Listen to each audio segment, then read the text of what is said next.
Do you love breakdowns? Do you need stats? Do you crave insight? Download the AllStar app. UFC, Bellator, PFL 1 Championship, and more. Ad-free, fully customizable. Download the best app in the business. Link in descriptions. UFC 285, you have Jon Jones coming back after 3 years to face Ciryl Gane for the heavyweight title. There's a lot of question marks around Jon Jones, man. What interests you most about him returning at heavyweight? What interests me most about him returning to heavyweight is that he's fighting somebody who is just as big, if not bigger than him. A guy like Ciryl Gane comes from a kickboxing background.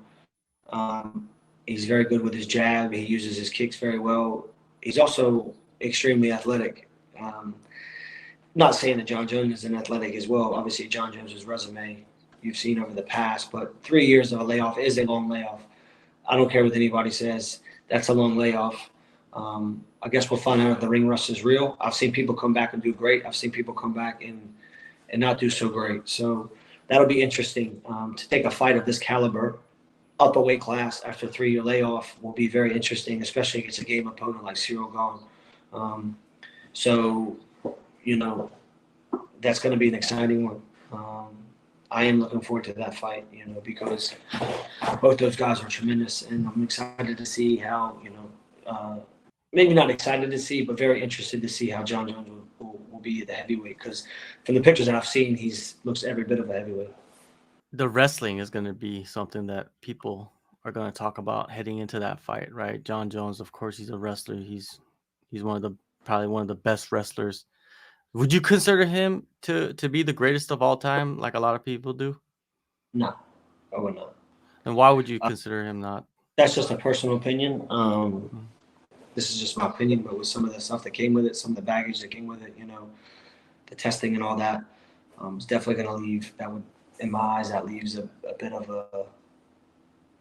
damage on something when it comes about that. You can't really, when you talk about the greatest, you have to talk about something or someone who has done.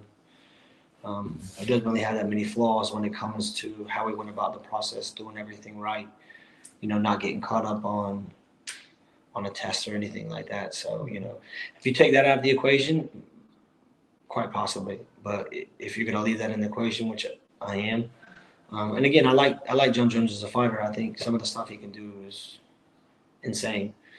But there's always going to be that little bit of that memory that's going to be burned in. So I can't put him there. So what do you see in this fight, though? Like in his heavyweight debut? It's a big one. I honestly see a stand-up fight. I think it's going to be a stand-up fight. I think maybe if Jon Jones decides to get a takedown or something, he will try.